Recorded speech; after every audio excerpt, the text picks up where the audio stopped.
All right. Hey, first, thank you so much for being here. This is a better turnout than we thought. It means that you all love basketball as much as we do. So this is great. So my name's Jamie. I think I've met most of the folks here, but I'm in charge of the youth sports here in Portsmouth, and we're gearing up for basketball. So what we wanted to do is give a couple clinics for coaches and also for the players and parents to get started. And we figured that the best person to call would be Coach BJ from Play Practice Basketball, which is a local basketball teaching firm here in Portsmouth. So he came in, so he's going to do a clinic with you today to kind of help get your player set up for a fantastic season. And it's going to be great. As we move on and get a little bit closer to the season, I'll be sending out some information about how we're going to do things this year. Couple small tweaks and changes to some of our divisions. One thing that we are going to be doing for our 3rd and 4th grade division this year, in an effort to make sure that we have very consistent and fair teams, we're going to do a skills evaluation night. It's not a tryout. It's just an opportunity. Everybody's going to come into the gym. We're going to do some drills, and we're just going to assess all the players, and then we'll take that information and we'll make sure that all the teams have a nice, even player field on those so everybody can have a really good time. In the past, we have just done it at random, and it doesn't always create the most consistent team. So that's what we're going to do this year. It's going to be at the tail end of November, and I'll be sending out some information for that shortly. We're also hoping to make some small tweaks to how we do our refereeing for our games. We're hoping to get some more official refs to kind of complement some of the student refs and scorekeepers that we've used in the past. So we're really looking forward for a great season, and I'm really excited. So I'm going to introduce again BJ Mumford from Play Practice Basketball, and he's going to kind of talk to you about why he's here today and what you're going to do. And then it should be a really, really fun afternoon or fun morning. If you get thirsty, there's plenty of waters over here. These are all for you, so please feel free for that. And then there's also bathrooms and a water fountain at the end of the hallway as well. So fantastic. All right. All yours, my friend. Good morning, everybody. Like he just said, I'm Coach BJ Mumford. I run Play Practice Basketball based here in Portsmouth. We're located on Banfield Road. Our mission is to help players perform at a high school level before they reach their freshman tryouts. So we're playing the long game. We're here with our 1st, 2nd, 3rd, 4th graders to try to set you guys up for success so that ultimately you don't need our very urgent help in 8th grade in order to make your high school team, because that is where I see the most stress and the most players quitting.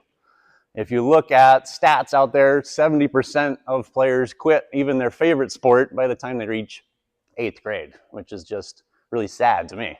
I like to say everybody's going to be a rec player eventually, whether you quit in 8th grade and just go play for fun, or you go travel overseas and play as a pro until you're age 40, you're still going to come back and play at a rec level in the men's league toward the end of your life. And my goal is to get everybody set up to have a skill level so that they can enjoy basketball throughout their life. Like, I still enjoy playing. I know 60, 70-year-olds that still enjoy playing. Like, I hate to see kids quit my favorite sport before they really get to enjoy it at the best level.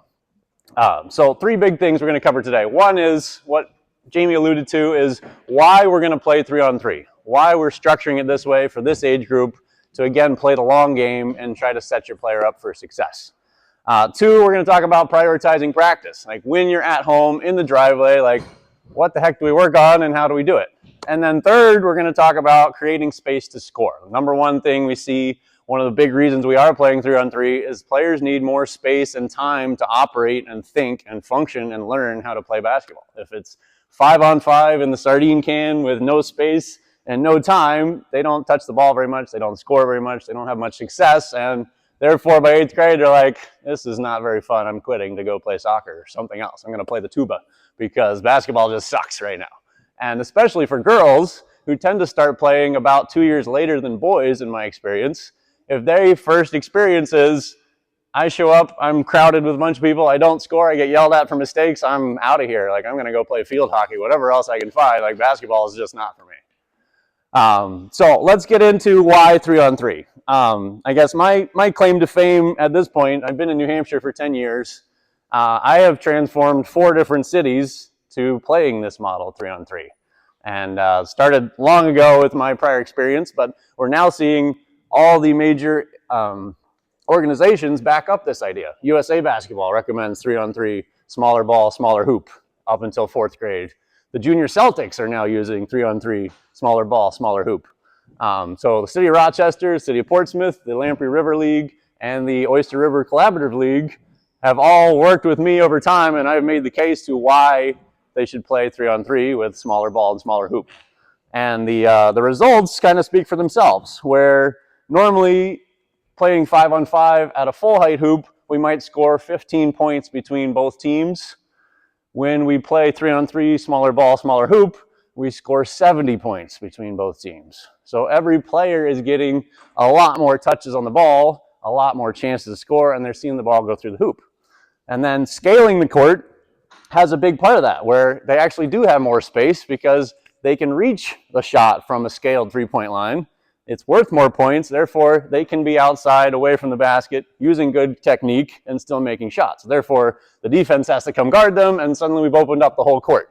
And that kind of concept scales as they grow in size and age and ability to where they're using the full-size court, full-size ball, full-size hoop. So a couple of things I did a bunch of math on this fall to try to prep for today was to really contrast what it would look like if we scaled everything that the players are dealing with to what an adult would look like. And so the hoop height is the first one. So the average adult male is 5'9", so 5.75 feet. If we scaled the height of the hoop compared to a 4'3" third grader, the hoop would have to be higher than the backboard. It would have to be over 13 feet high for an adult male to shoot at it and look at the same scale of size as that third grader, which is why we're lowering the hoop. And if you scale that down equivalently, it would actually be shorter than what we're using. So a third grader would shoot on a 7'6" hoop. A first grader would shoot on a 6.95 foot hoop, under 7 feet. We're using 8 feet for first grade and 9 feet for third grade.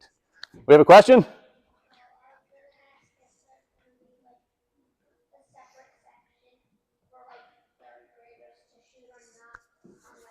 Right now we have them at 8.5. Because we have from first to fourth grade here today, we decided to split the middle, 8.5 foot hoops. So you guys can probably make it a little easier if you're third grade. Maybe just reach it if you're first grade. Give everybody a chance to succeed at that. So let's talk about balls. Who likes to shoot a basketball? All right, everybody. So I brought some demonstration tool. This is how big the adult ball would need to be to compare it to a third grader, using the size ball that we're going to use, a 27.5. Just based on hand size, you'd be shooting a beach ball at that 13-foot hoop. It would be crazy, right? It would need to be 38 inches around instead of the normal 29.5 size basketball. Now, let's talk about strength. Who thinks they're an average strength dad? Anybody? All right, can I have you come out here?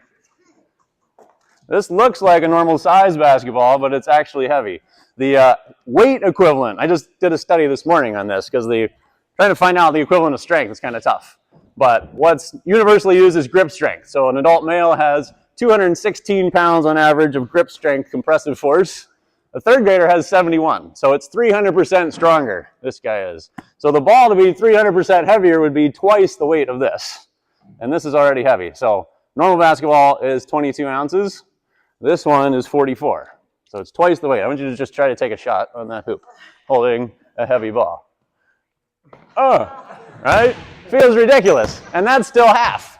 So, tying all these three together, if I'm a third grader, as my 6'4" adult self, the hoop is up there where that motor is, the ball is this big, and it's twice as that heavy, I'm really sucking at basketball, right? And I feel terrible at myself. I miss most of my shots. The ball's too heavy. I got to do something like this to just get it up there. And basketball starts to not look like basketball anymore. I call it the bumblebee basketball. We're all crushed in close to the hoop because we don't have any range to shoot. Tallest kid wins, strongest, fastest kid out-dribbles everybody, and everybody else chases them like a hive of bumblebees up and down the court. Doesn't look like basketball. What we're doing with 3-on-3 is creating more space. By having the right size ball and the right height of hoop, our first graders can actually make a shot from here. What does the defense have to do? They got to come out to guard me. They can't stay in the sardine can of the paint. And now when they overplay me, I can drive, finish, I can kick like the Celtics. We can spread the defense out and have a lot better basketball quality of offense. Any questions so far? I got a silent crowd. All right. Let's talk about space equals time. kind of a physics equation I've come up to use. If we have more space, defense has to travel farther to get to us. What do I have as the ball handler that just caught a pass out here? I have more time. That player can only run on the ground so fast. So the farther away he is, the farther he's got to get to be, the longer time it takes. That means instead of a really rush shot with a kid in my face that's twice my size, I can do a little bit of this and make sure I make the shot every time. I've got more time to take a good quality shot. And if you watch the average 1st to 4th grade league that doesn't use this model, they're taking really rush shots. Like it's like panic mode. I catch it, I chuck it because somebody's running at me. I have no time at all to make decisions, to use the skills I'm pretty good at when there's no defense. I just don't have time. So by creating space, we actually create more time. And then another reason I like 3-on-3 is there's less people in my way. I like to say as coaches, which if some of you end up coaching your son or daughter and you come to my coaching clinic, we're going to talk a lot about this. Our objective is to get out of each other's way. Right? As an offensive team, what happens most of the time is he decides to cut randomly, and I decide to drive, and we're actually running into each other, much less the rest of the defense. And in 5-on-5, it's just multiplied. So another area of time is time on task. If you study any learning, what we want is more time on task. There's a great strength bodybuilding analogy, which is time under the bar, right? The more time you're under resistance of weight training, the more strong you're going to get. Players learning basketball, the more time the ball's in your hands, you're making decisions and executing skills, the faster you're going to learn. So if we look at 5-on-5, you can do some quick math for me. What percentage of the time is one player going to have the ball in their hands in 5-on-5? Anybody? What do you got? 20%. That would be if it was only your team got the ball the whole game. But there's 2 teams, 5 players on each. 50%. No? What do you got? 10%. Only 10% of the time. What about in 3-on-3? There's only 6 players to split all the time of the whole game together. How much time are you going to get? What percentage? Pretty close. It's actually 16. 16.67 to be exact, right? We're splitting 100% between 6 players. So the increase is 60% more. I touch the ball 60% more of the time in 3-on-3 than I would in 5-on-5.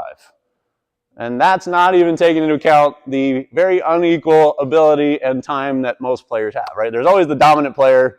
I'm a little scared, so I'm going to give it to him. He really likes it and is good at it, so he's going to take it more often. So he might get 80% of our team touches, and I only get 20% split between the rest of the team. So in 5-on-5, what we see is the 2 worst kids never touch the ball. They're like, go stay in the corner, stay out of my way, because I'm going to go dominate as the bigger, better player. Coaches try to help with that, but it's complex. It's chaotic. 5-on-5 is really terrible for players that are not yet skilled at playing basketball.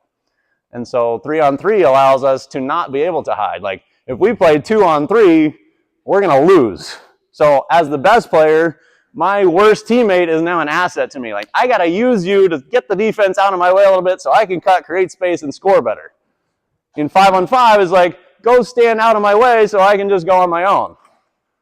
Big difference of just psychologically how we use our teammates. When there's less people to use, we have them a higher value to the team. I have to use all 3 teammates in order to really succeed. Does that make sense to everybody?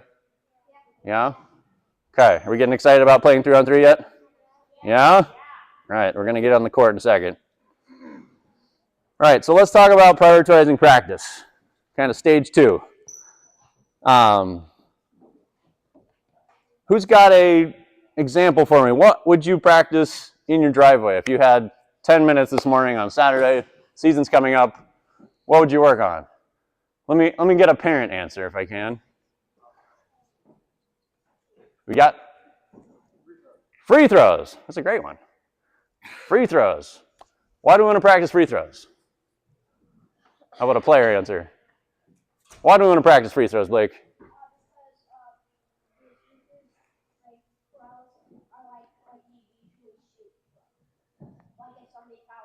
Right. Free throws are free shots, so you should be good at those.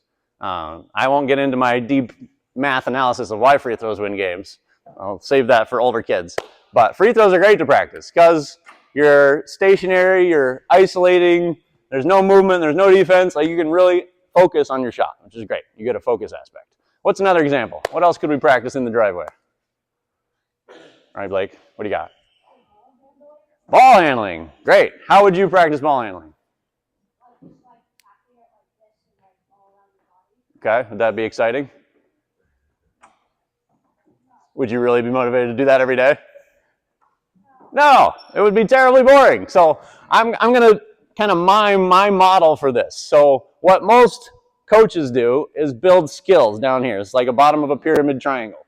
They build skills in isolation. Free throws, ball handling, I call it stare at the wall in the garage until you're ready to die. It's not very fun, right? I'm just pounding the ball.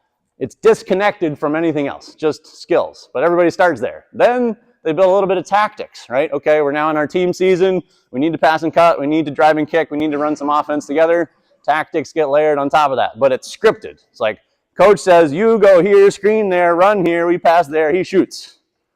Tactics.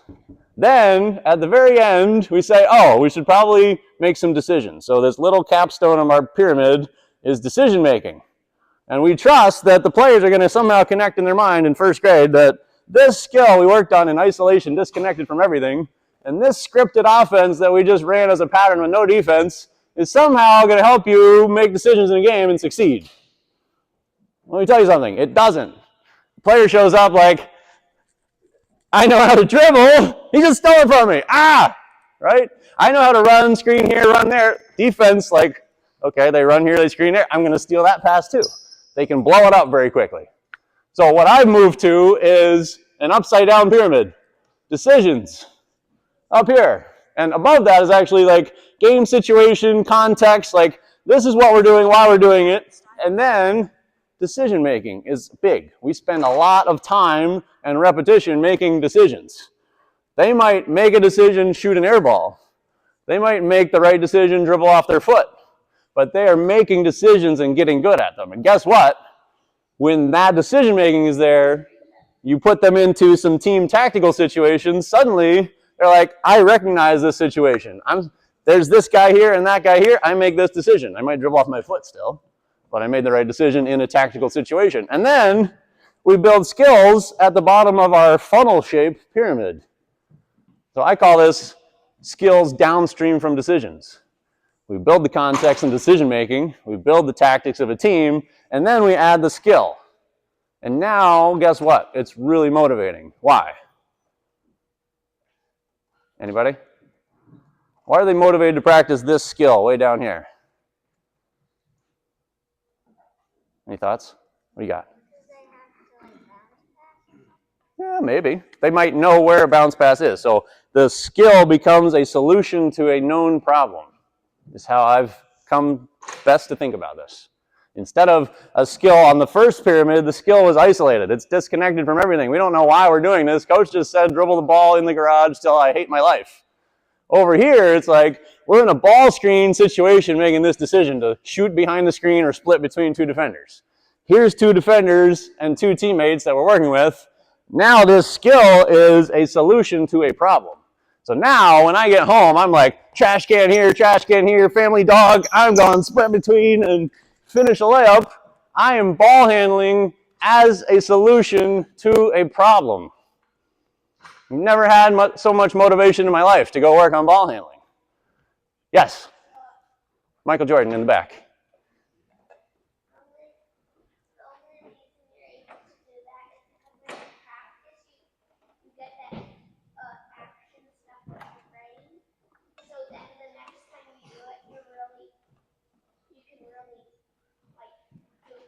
That's a good point. So I actually am trying to reverse that model. So I just want you to do all this first. Like parents, like, hey, we're going to work on ball screens today. Here's how it works. Here's the skill you now need.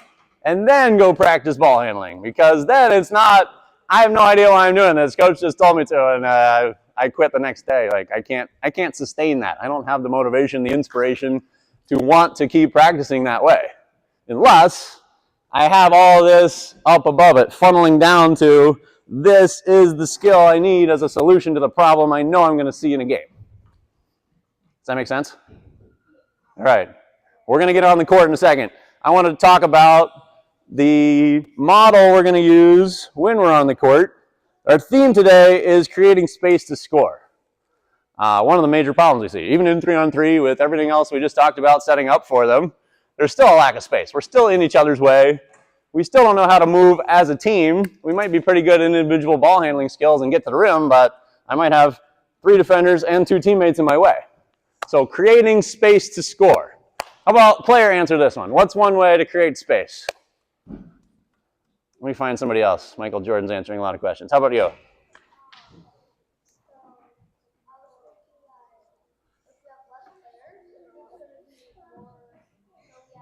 Yeah, less players just makes it easier, right? We're just removing 4 people out of our way, right? If it was a crowded parking lot, we just took 4 cars, towed them out to the parking garage, whatever. We got more space to work with. That's great. What's one way we could create space? Blake.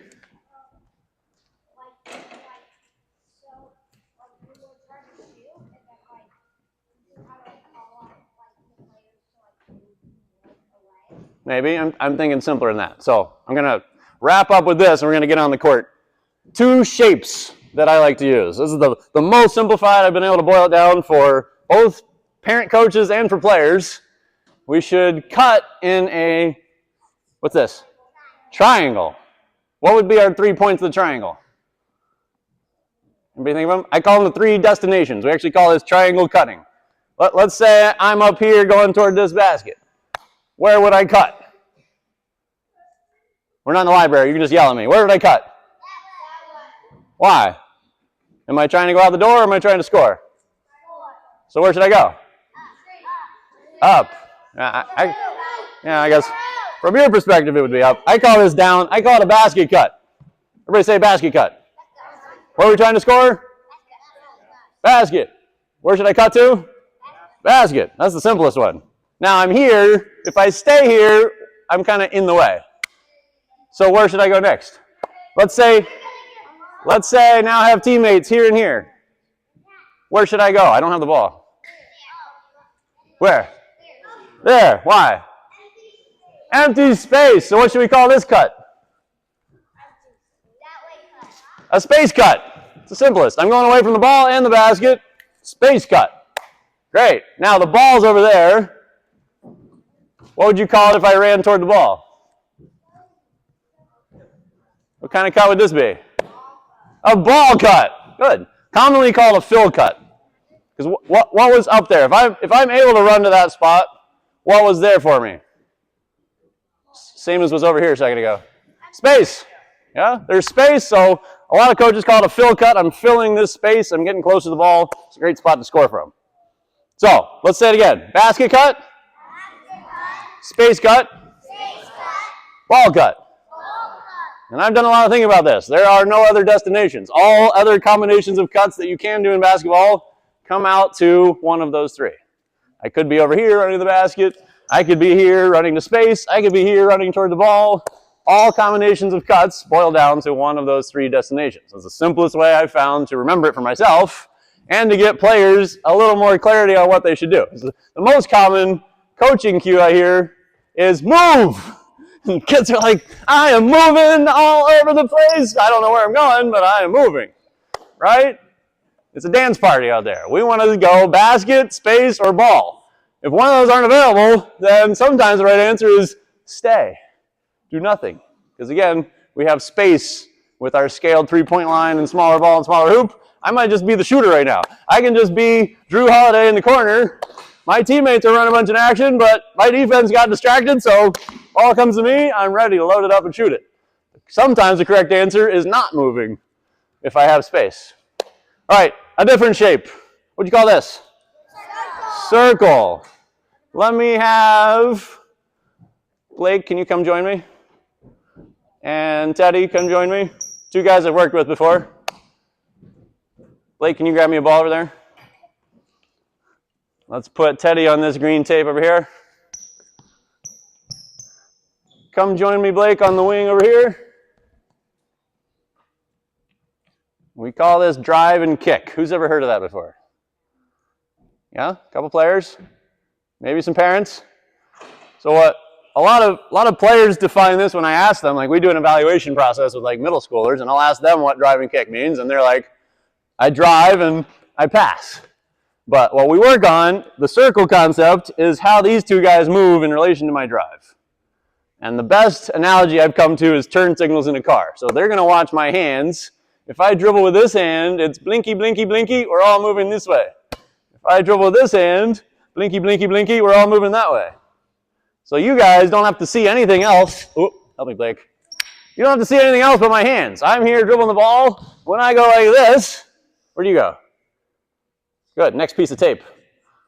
There you go. You get some space out of it. Where do you go? If I dribbled left hand. Try again. I know you've worked on this with us a little bit. Let's go back. Teddy, come back as well. Our green tape is a circle. And even though it doesn't look like a circle because it's flat, half circle on that side, if you're on that piece of tape and I go left, the next piece of tape is over there. Yeah? So we do connect the dots all the way around. Let's start here. If I drive left, both players move left. Where's left for you, Blake? Oh, there we go. Now, I've got option 1, layup. Option 2, my best shooter. Option 3, my next best shooter. We're definitely going to score. Puts the defense in a big bind. Stay there. If I'm here and drive left, you go left, you go left. Oh, Teddy was open to the basket. Blake was still a shooter. I still probably could have gotten to the rim. Where are they taking on my defense? Let's put you back over there, Teddy. Where's he taking his defender? Straight across here. Do you think his defender's going to follow him? I'd say probably. He's pretty distracting. He looks like he's going to reverse dunk it over there. Right? His defender's going to definitely chase him. What about Blake? Let's do it slow motion. Teddy goes across. Blake goes the corner. Blake's defender is probably sitting right here. What's he likely to do? He's probably going to follow that guy. We're not very good at defense yet. That means a lot of the time it's the parting of the Red Sea. Two teammates pull all the defense out of my way, and I'm looking for somebody to come stop him, but always there. I just get to score. Offense becomes very simple. So we're going to go practice each of these. What was the first shape? Triangle. What was the second shape? Circle. Good. Can I get 4 parent volunteers that want to help me run a basket? Parent volunteers. Cool. Come on down if you're going to help me run a basket. Let me get parents down here. Awesome. I'm going to give you 3 dots to take to your hoop with you. See if I can give you 3 different colors here. If you can go, we're going to use just like our tape lines here. Go set these up at your hoop. Like top would be the yellow free throw line, and then a wing on each side. Set that up at, we're just going to use the 4 side baskets. Top and wing on both sides for now. So you have those. 3 for you, and 3 for you. So you could just overlap on our tape right here. And just be a little bit clearer mark. All right, let me see all of my, you're in 3rd grade, right? 3rd or 4th? 3rd. All my 3rd graders, come to this hoop. Cool. Good numbers. Who's in 4th grade? Only 1 guy. Oh, I see 2. All right, let's bring you guys to this hoop. Who's in 1st grade? 1st graders. Let's go to that hoop. Coach, what's your name? Coach Tom. 1st graders over there. 1st graders, Coach Tom. Who's in 2nd grade? 2nd grade, go to Coach over there. Let's get 3 lines on your 3 dots, coaches. Okay, I'm just going to split you guys down the middle. From here over, you guys go to that hoop. Coach Boston over there. Everybody else stay this hoop, Blake. Blake. Right here. I need a line here. Line red dot, line orange dot. Line up behind one of the dots facing my basket. Yeah? Here. Let's put you over there. You over there. I want 3 lines, coaches. A line on each dot. You guys need to turn around and face this hoop. I want you in that line. Okay. Let's get even lines if we can. There you go. Step over there. Good. 3 lines. All right. We're going to practice our triangle cutting. What was the first cut? Basket cut. Good. So I'm going to borrow your spot for a second. Okay? I'm going to play you. You're my teammate. I'm going to pass to you. I'm going to basket cut. I want you to pass back to me. I get to shoot it. Next player in line is going to pass to the other side. Basket cut, bounce pass, layup. We're just changing sides each time. So everybody in the center dot should go get a ball. We're going to have 3 balls at each hoop. You can have this one. You 2 go get a ball from the rack. You 3 go get a ball from the rack. Come right back to your dot. Yep, all 3 of you go get a ball and come back to your dot. It's coming at you. All right, let's see if we can make this work. Coaches, coaches, coaches, hold ball players. Hold ball. Hold ball. Coaches, you're going to stand in front of the player with the ball. So you're a little bit of an obstacle, and you can give them very clear direction. Pass that way. We want them to cut on the face side is what we call it. Face cut between me and my teammate. So you pass. You cut. She passes back. He scores. Good. And then you get to go find a different line. So, Coach, I'm going to have you be here. All right. What's your name? Naranja. All right. So the next pass is going to go this way. So give him a point. Pass and go. Let's do it, players. Fire it up. Pass it. Cut it. We're going basket cut. There should have been 3 people.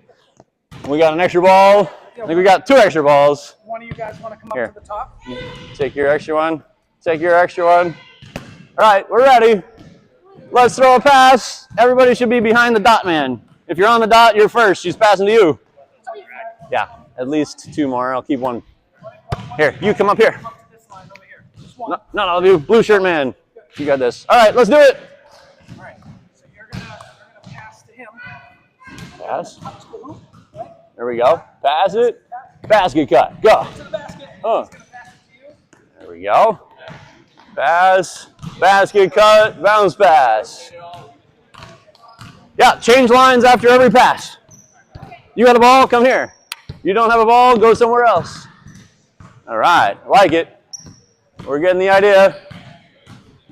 Pass. Cut. There he is. Bounce pass. Huh. Great job. I learned a lot today. Thank you. Feel free to jump out here if you'd like to. Get your feet wet. Helps it stick. All right. Let's stop there for a second. We're going to add a detail. I'm going to take your place. Everybody watch here. What happens to all teams with cutting? They blame that guy for not getting the ball back to him fast enough. But what I did to cause that was I threw it. You didn't get it to me in time. What's wrong with you? It wasn't your fault. You know? So, one thing we can do gives us 2 outcomes that are really helpful. Let me have you be my defense. If I pass and I fake this way, what are you going to do? You better stop me or I'm going to go up here. All right. So he's got to react to I call this a juke step. Who's played flag football? Good. Flag football term. After my pass, juke step. Gets him out of my way. Gives him more time. Now he's got my ball ready. When I cut, he can get it to me. Right? Good pass. So, coaches, we're going to say yes if they juke step before they cut. So it's pass, juke away from pass, cut back toward pass. Good job. All right, let's try it. Juke step, ready, set, go. Yeah, we can just restart them. Here we go. Pass, juke, cut. There we go. Yeah. So you can still go a little bit slower, right? You're in a little hurry, Michael Jordan. Take your time. All right, pass this way this time. Juke. Oh, hold a second. Come back. Come back. Which way do you want to cut on? Which side of him do you want to cut on? Why? Where's the ball? Ball's over here. I'd rather go on this side, get the pass back. So you're going to fake that way and go this way. So pass first. Juke step that way. And then cut. Yeah. Now you just juked him out of his socks and you get a score. All right, let's go next. I think it's working. Good. And coach, let's keep you up here so they can react to it, right? Go ahead, pass, juke step, and then he's cut. You can just react to that juke step with them, give them space to cut past you. All right, let's see it over here. Who's on the dot? If you're first in line, be on the dot. Yeah. All right, you ready?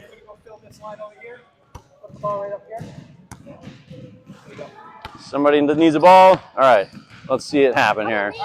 Juke. So we went that way, so now you pass this way. Pass. Okay? Remember what the cut is? You step one step Juke here step. and then go this way around it. Boom. Yep.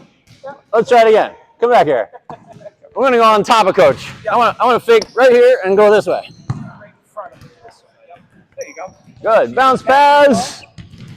He's going to score it. Let's try it again. Coach should steal that pass. Let's replay that. Coach is going to steal that pass. He's a big guy. He's got long arms. If you run over here, ball's not going to get to you. You need to fake here and run over here. Yeah? Let's do it again. Fake left, cut right, bounce pass. All right. A little bit slow pass. I'm going to get to that. All right, let's hold the ball. Let's talk about the passer. Can you be my partner? Okay. I'm going to take your place for a second. You guys back up. Actually, let's move your line over here. That way everybody can see behind me. All right, the passer. I like to call a trampoline. Let's demonstrate what most people do is what I call a sticky trampoline. I got maple syrup on my trampoline. She passes me. She cuts. I hold it. I still hold it because I'm really sticky, and then I pass it. She's got to wait for me. Let's go do that again. If I'm a regular trampoline, no maple syrup, I'm not sticky, she's going to pass it, I'm going to pass it right back. It bounces off my chest like a trampoline. I catch it, I throw it. Catch it, I throw it. Trampoline passer. Let's try that. Ready, set, go.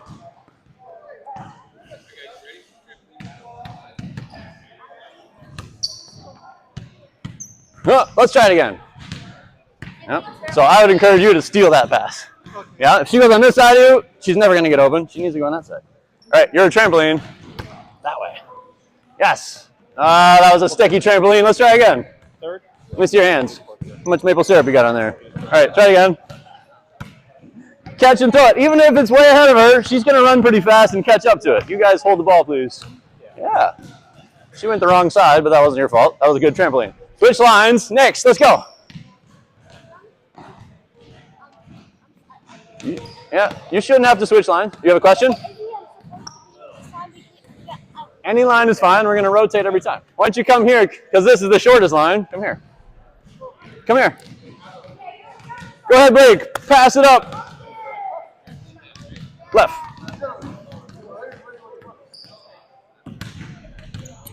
Okay. A little bit sticky. Blake, did you juke step? No, let's try it again. We need a juke step to give our trampoline a little bit of time. You need to be a trampoline. Catch throw. Make Blake have to run fast. Yes. Oh, he spun. That was too slow. Let's go next.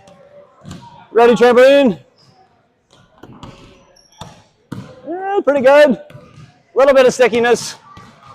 Bounce it quick. Trampoline pass. Yeah. Oh, he made it up on top of the back. That was pretty cool. All right, I want to see a non-sticky trampoline. Here we go. Pass, fake, bounce pass. Yeah, steady. Like it.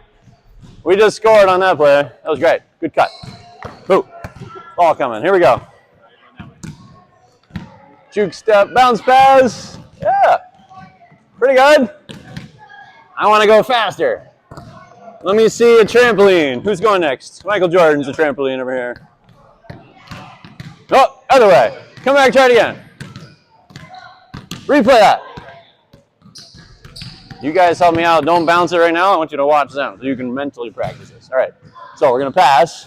Wait, hold on. Which way do you want to go? Why? There's going to be a big guy between you and the ball if you go that way. There's nobody between you and the ball if you go this way. Fake that way and go this way. There it is. Uh-oh. Trampoline got frozen. Maple syrup in the freezer that time. All right. Let's go next. Ready. Going that way. Yeah, pass it first. He can't get it back to. Bounce pass. Huh. All right. Let's stop right there. We're going to add one more layer to this. Can I use you as my partner? All right. Can I have you catch a pass? All right. Everybody hold your ball. I need your eyes and ears. What kind of pass should we throw out here? Anybody? Let's test that. Can you, I'm going to have you back up a little bit so I don't run you over. I want you to throw a bounce pass to, tell me your name. That's it? Taliesin. All right, bounce pass. I steal it. Now try chest pass. Can't steal it. Which one's better? Whew. Chest pass, why? It's faster. Good. Can you go back and do it again? Yeah? Chest pass is faster. So out here, where there's usually not as many defensive arms, chest pass is better. Gets there faster. I can't steal it. Now, let's give it to Taliesin. Just hold it for us when you get it. Go ahead. Now, when he cuts, assuming he juke stepped and cut me really well, I'm going to end up behind him. And my hand is going to be up here, ready to steal this pass. So now what kind of pass do you want to throw? Bounce pass. I've tested this. I cannot run and touch my shoelaces at the same time. If he bounce passes it while I'm running, my hand's up here, bounces down there, I can't steal that pass. So, how many passes are we throwing? 2. What's the first one? Chest. Why? It's faster. What's the second pass? Bounce pass. Why? They can't reach it. Say it. They can't reach it. All right. Continue. Let's go. 3 more minutes. Ready, set, go.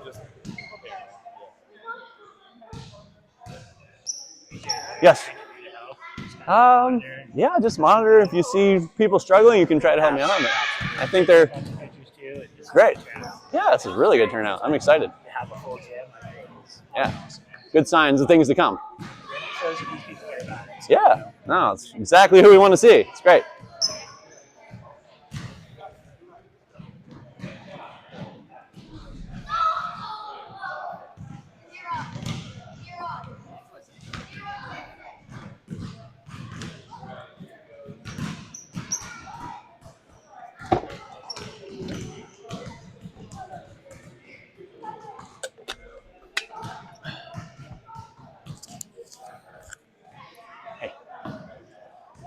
All right, let's see it here. Hold on a second. Let's try it again. What kind of pass do you want to throw? You want to do my test again? I'm going to try to steal it. You got to beat me with a fast pass. Go. Ah, too slow. Try again. Missed it. Good. All right, now, this guy just showed up late. He doesn't know what we're doing yet. Let's go back. What are you supposed to do if you pass? You're supposed to cut the basket. Good. Let me have Coach come up here right in front of him. Let's do this again. You're going to pass here. Try again. Just pass. It's got to be fast enough. Just pass. Good. Now juke step and cut. You're going to pass back to him so he can score it. There we go. What's your name, dude? Glad you could join us. Change lines. We're going next.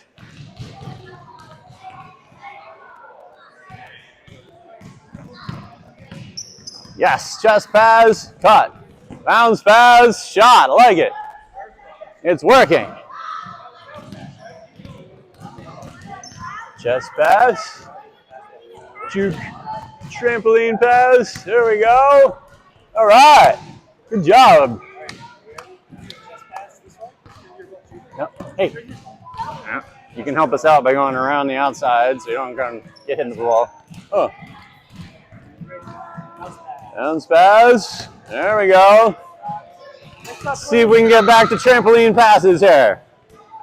Ready? Oh, they're figuring it out. Bounce pass. You look like you know what you're doing. Yeah? You ready? Shoo! Okay.